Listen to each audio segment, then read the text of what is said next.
have a mother and father. But how do we determine that? We determine that because when we get to a place, we realise that that lady who's feeding me must be my mum.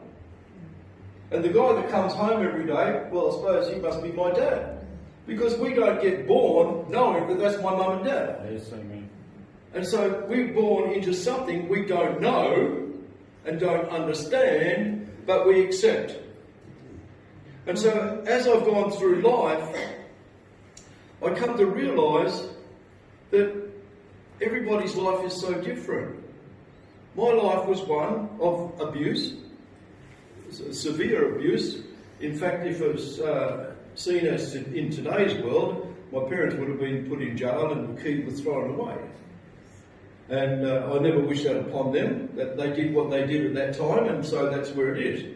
But I can't go back on that. I can't go back and say, because my parents did this, this is the way I am. I can't do that because I have choices to make. I've got to be responsible for who I am. It's not where I've come from, it's where I am today. And so as I journeyed through life, I realised that, hey, my mum and dad, those two people there, the way they're raising me, I don't like this. Because I didn't know anything else except hunger, pain, lack of clothes, and physical and verbal abuse. That's all I knew. And I'm growing up into this world, and that's all I've seen. I grew up very angry. I determined that I will take out my anger, I will vent my anger the best way I know how, and that was through physical strength. I was a street fighter. I played rugby because that was a legal way that I could inflict pain on some poor person who has nothing to do with my situation. It's legal to bury somebody into the ground and I can get up and say, well, I stopped him. Because just inside me there was a raging fire, there was a furnace that had nowhere to explode, it had nowhere to go. And so anger and frustration just kept building and building, and so my resentment to my life that I was born into became such a pressure cooker of life, if you want, that I had to find a way to express this. And the only way I knew how to express that is because abuse brings anger, it brings fear, it brings destruction in your life.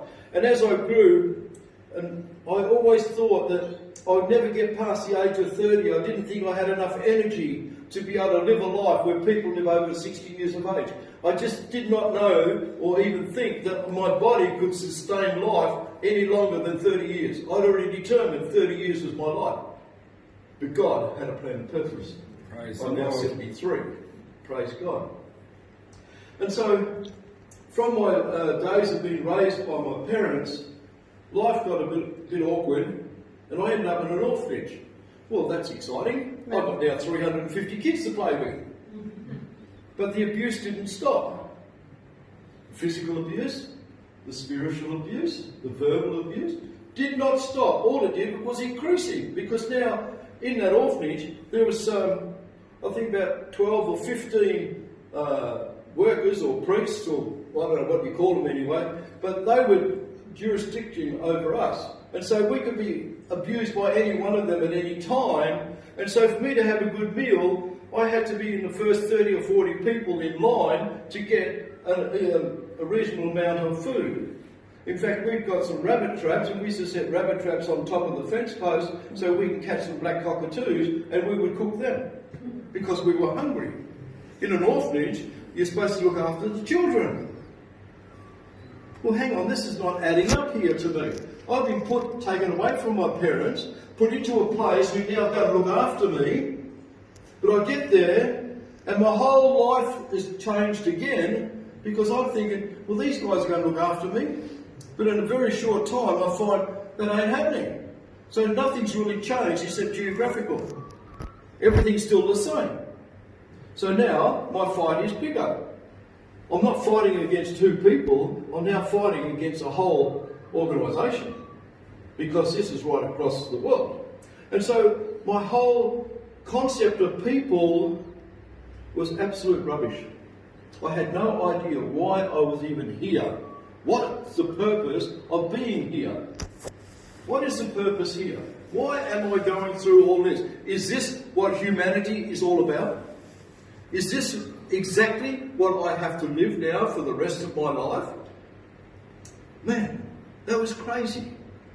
Yes, I was educated, and I had great brains in those days. I don't know what happened. Maybe the grey hairs destroyed that, I'm not sure. But I was very educated. I was the top of my class in every class I was in. I went from grade 6 to grade 8 in just one week. Now, that wasn't happening very much in those days. But I was proud to be going, well, I achieved something. But I had no idea where that was going to go. How could I? I was just an abused kid.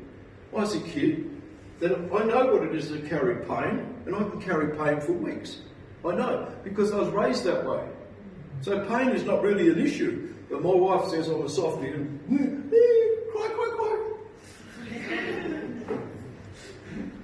Well, my dear friends, as we go through life without Christ, we're living in a dead eternity. Yes. We're living in a place that's all life is ever going to be. And eternal life is going to be the same, but even worse.